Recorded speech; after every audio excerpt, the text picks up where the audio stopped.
you please tell me your name? Dee Rock from Renegade Rockers. And where are you from? From the Bay Area, San Francisco, California. Can you tell me a little bit about your childhood? About my childhood, like Yeah. in regards to dance too. Just how was it growing up? Growing up, like in the breaking scene, or just in general. In general. Man, so long ago. Growing up, man, for me it was a lot of activity, a lot of outdoor activity, right? A lot of like hanging around outside with friends, neighbors, stuff like that. Going to the park, just kicking it. You know what I mean?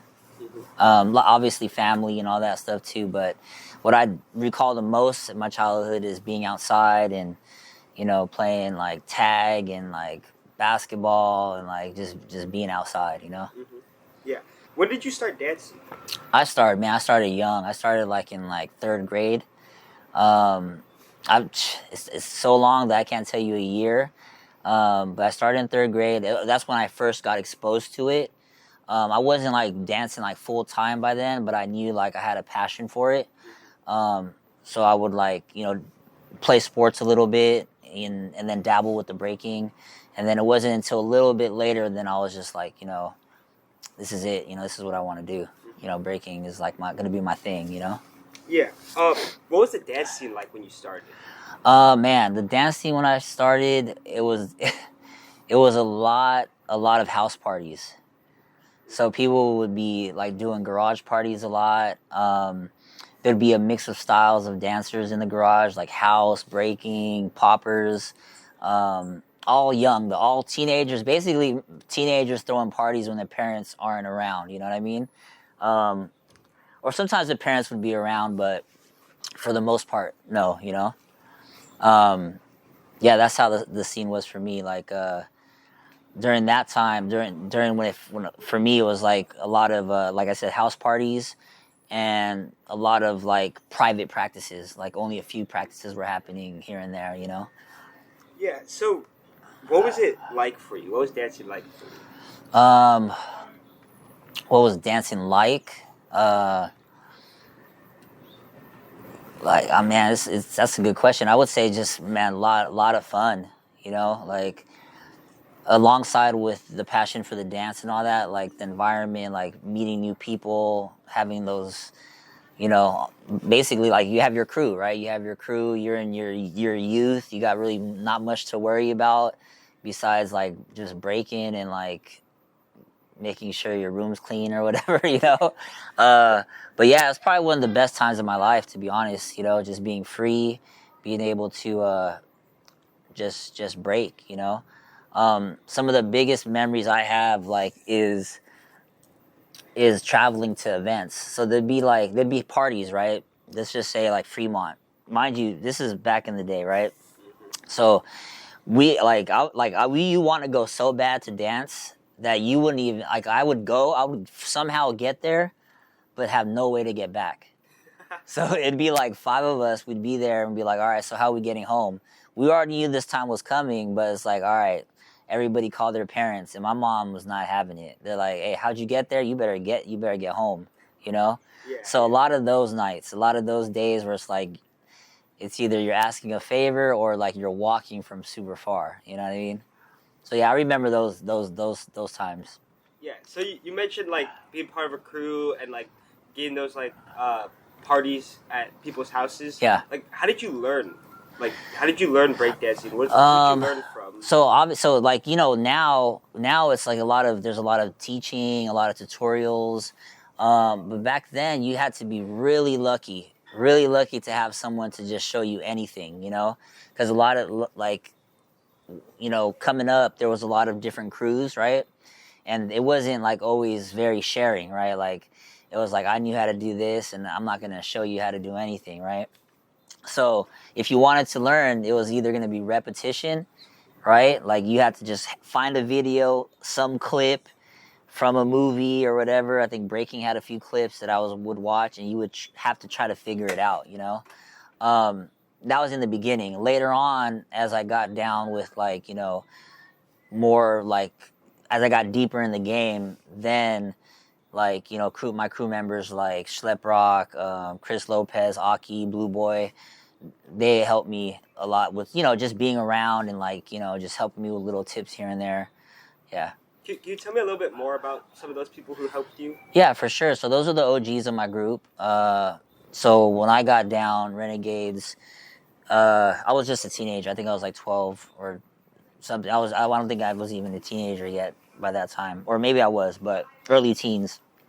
And yeah, so we would have crew practices, and they would always be there, and they were already doing the dynamic moves, you know, like Chris Lopez had the sickest halos, like everybody knew Chris Lopez for that. Aki, he had the dopest head spins. Blue Boy could do flips, like he could flip over like 10 people. So they're already doing these moves. Then we had Vic, he was like the footwork master, right? Like everybody else was doing power, but you know, we're all doing flare, head spins. We want all the crazy big moves. But then Vic was already on it. He already knew the sauce, and he was already like doing footwork and doing both, you know, which was crazy. Yeah. And then Schlep Rock, same thing. I don't know if I missed anybody out, but Schlep Rock, he was definitely another older cat that was there quite a bit, and he also had dynamic power, but he also included it with the freezes. So he just didn't have the power, so he had the power with the dope endings, you know. So yeah. Yeah. Um, So like, how was breaking viewed back then? How did like the public, or how was it portrayed in the media? well, yeah, back then I feel like it was still a very underground dance, but it was really, there was a time it was just, the numbers were pretty big. Like there was a lot of people breaking. Like everywhere you went, battles were happening. I think that was probably like early '90s, where it was just like, or even before that, was just like going. It was just crazy, you know. Um, but yeah, so the media, you know, they still called it break dancing. You know, we always knew it as breaking, right? So that was, cause I think there's movies and stuff like that. Um, but yeah, I mean, you know, when that movie Breaking came out, I think that was probably the peak of it, and then it went into like this like little down low like underground vibe. You know what I mean? But how people were seeing it, it was like it was fresh. Like it was fresh. It was fresh, and you know, if even till then, even till now, I feel like, you know, b-boying is like top tier. You know, in dance in general, because it's hard. It's one of the hardest dances. You know. Yeah. But yeah, that's how it was perceived. It was always a good thing. There was never a negative, you know, within us. Like maybe outside people were kind of seeing it as, you know, like where it wasn't too positive, because the way we dressed and, you know, stuff like that. But internally, all nothing but good things are happening. You know, we were getting our exercise. We were, you know, we weren't out, like we could have been out doing other stuff, but we were breaking. You know what I mean? So, yeah. Yeah. So, can you tell me a little bit more about like your dance journey throughout your life? Like, Yeah. you know, how was it when you were younger and through up until a teenager, adult, now? Yeah. Okay, so yes, first starting up, like I said, it was a lot of house parties, right? A lot of house parties, a lot of individual practices, a bunch of garage practices. Like, you know, basically, like I had my whole garage was like just ramped up for me to break. My whole living room, I used to just move it to break. My next door neighbor did the same thing. So everybody had their garage sessions, you know? So it was a garage thing for a while. And then, you know, as I got down with, as I started meeting more people in the scene, more events started happening, right? So, you know, like the big ones, you probably know Best of the Best, a lot of San Jose jams. So that's how the journey started. The jams in the beginning were a lot of ciphers, mostly ciphers. You know what I mean? Like you would go. So it went from house parties to jams, small jams, which included a lot of like ciphers, people battling in the ciphers, and then from there it kind of transitioned into like a lot of battles. like a 2v2 battles, trophies, cash prizes. And then, you know, obviously that went on for a long period of time. You know, that still goes on until now. And then now we're on the next level, right? Now it's Olympics, now it's Red Bull, you know. So, yeah, but the very beginning was house parties to small cypher jams to the competitions. Yeah. So for you, what were battles like? So battles, okay, in comparison to now, is that what you're asking, or just how were battles? In general, how were battles for you? So battles for me, there was it was intense. Like it was different. Like before, like it mattered so much, right? Because like, say for example, you had a battle. You wouldn't see a battle for a long period of time. It could be months, right? For you to prove what you needed to prove, right? So like whatever, like whoever was in front of you was trying to take your pride, you know. So it was pretty raw. It was a raw feeling. There was anger. There was like, you know, yeah, it was a lot of passion involved in the battles, and it wasn't like it was in the days where it wasn't always as safe as it is now. You know, it was a little bit more rough. You know, fights would happen. A lot of gangs was happening at the time, so it was you know, different time. But yeah, but it did change for me though. That was back in the day. You know, as I progressed, battles, yes, are that important, but it was more of an art later on. You know, if that makes any sense. Describe how it transitioned for you from like pure competition to more of an art form. Yeah, so you know, you just keep going, right? You keep going, and you see a lot of, you know, people fall off, right? And now, you know, like you're ahead of every, you know, you're pretty much, the moves you're doing are now like top tier, you know. So now you could, you know, and people stop dancing and all that. Now you're kind of like, damn, there's not too many people are doing this anymore, right? So now, and you don't want to stop. So now you're doing a lot of maybe practices by yourself, and now it's, you know, that's how, to me, that's how it turns into an art. You know, like you're doing it without any other reason. You know, you're just doing it because it makes you happy, and like, you know, this is what you do now. You know, does that make sense? I don't know if that makes any sense. Yeah. So speaking of like breakdancing and how you view it, how do you think of the industry now, like the commercialization of breakdancing? Yeah, the commercial. Okay, so I don't see nothing wrong with it. I feel like any more exposure that we could get, the better. You know, there is some bad exposure out there, but for the most part, I like where it's headed. There's growth happening. The more eyes we could get on breaking, the better. So yeah, I like the way it's going. I would like to see, if I were to give any feedback on it, like anything, I would just like to see a little bit more originality in there. You know what I'm saying? A little bit more of like different, you know, like, I don't know, it's hard to explain with that, but I'm seeing a lot of the same cadences and like same rhythms, same moves. You know, I kind of want to see something a little bit different. But other than that, you know, some of the moves are amazing. One hand air flares. I mean, shit, who would have thought, you know? Who would have thought? I would have never thought of that back in the day, you know?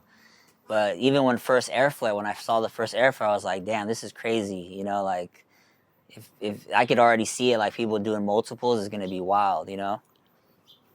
Hope that answers your question there. Yeah. Yeah? Tell me a little bit more, because you're mentioning about seeing like the very first air flare, like, what were some other moments like that where you're just like, wow? Moments, dude, it was all over the place. So I can remember my first real moment where I was like, damn, was World War III, I think. It was called World War III, is a jam, I think in San Jose. And, you know, I was performing with the group called Fusion. And at that time, I could do like mostly my basic power. I could do head spins, windmills, hops. So my main move was like head spin to one hand hops, right? That was like the move that was my main move, right?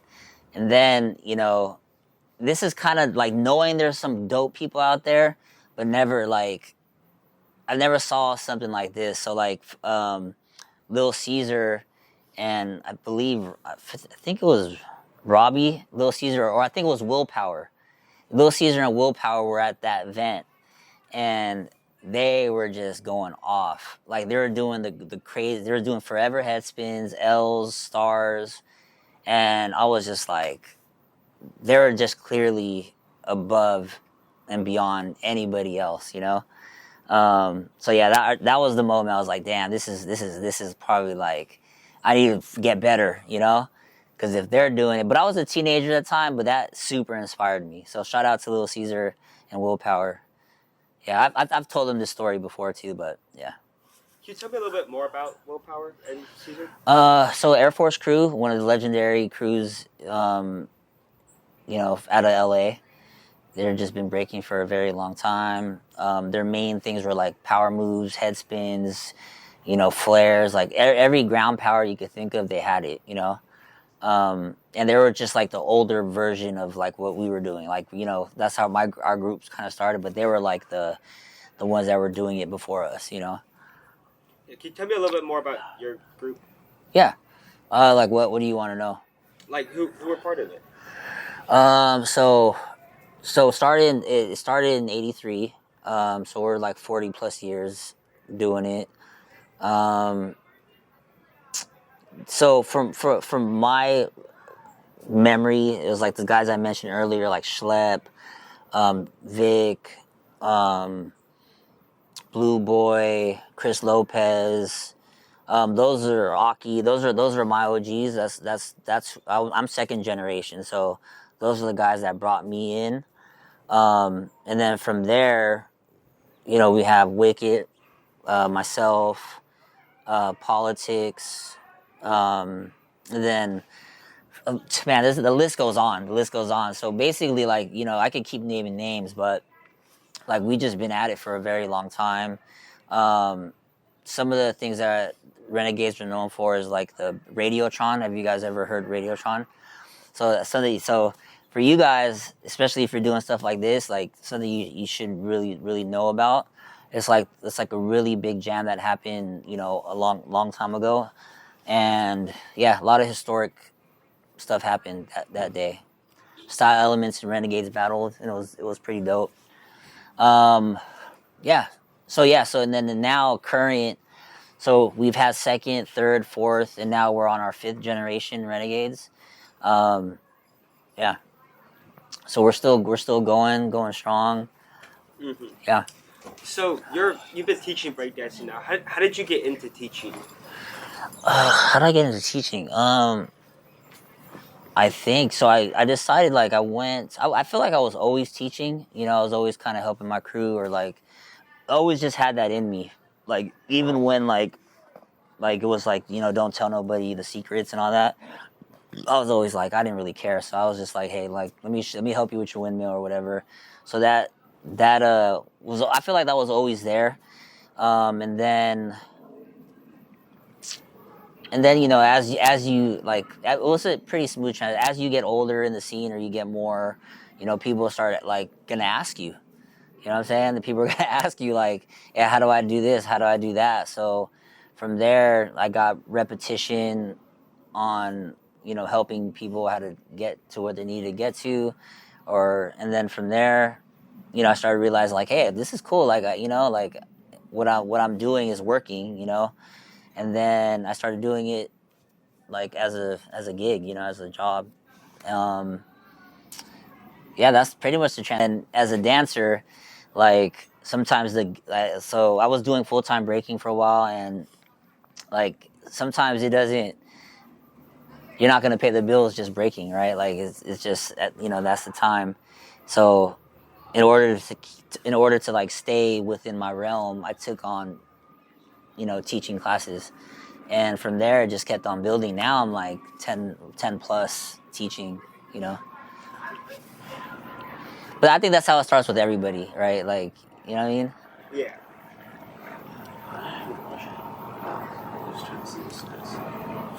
Oh, what does breaking like mean to you? Like, how does it influence you as a person? Yeah. And just in general, like, what does it mean? Yeah, that's a very good question. dude, I've been doing it for like so long. I feel like it's such a huge part of my life, you know, like I've even like tried to like be like, okay, maybe it's time for me to do something else and like just full, but it just always brings me back, you know, like either my crew or like I'm just so invested into it, you know. So what it means to me, I mean, it's a lifelong project, you know. So um yeah, it's a lifelong project. It's like it's not it's something that's I've made a choice a long time ago that I'm doing it till the wheels fall off, you know. Um, so yeah, it would, you know, it's kind of guided me to where I'm at today, right? Like taught me so many different tools, like, you know, keep going, right? Like you'll figure it out, because in breaking, that's basically what it is, right? Like you may not know how to do something, but with practice and repetition and will, you'll be able to get it done, right? So it's taught me a lot of values. So that's what that means to me. It's taught me a lot of like life lessons. I hope I answered the question. Yeah. Yeah, that's perfect. What's your biggest achievement in breaking, or your biggest moment in breaking? Biggest moment? I have no idea. That's a tough one, because I feel like there's been a few. There's been a few very big moments. I would say like, because I didn't really do a lot of individual battles. So, because I did a lot of cipher battles, right? A lot of cipher battles, but like actual individual battles.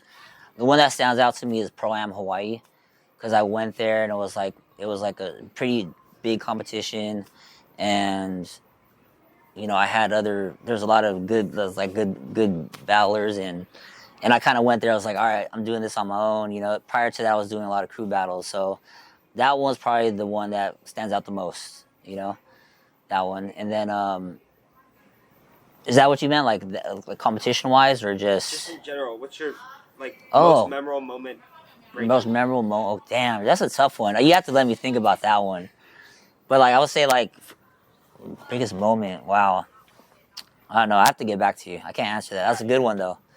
That's a good one. That's a good question. Is there I gotta think about anything that. else you'd like to add for any of the questions, or anything in general? No, nothing else. I mean, I feel like I feel like you asked some really good questions. So yeah, it was good. Unless you have any more questions at all? Yeah.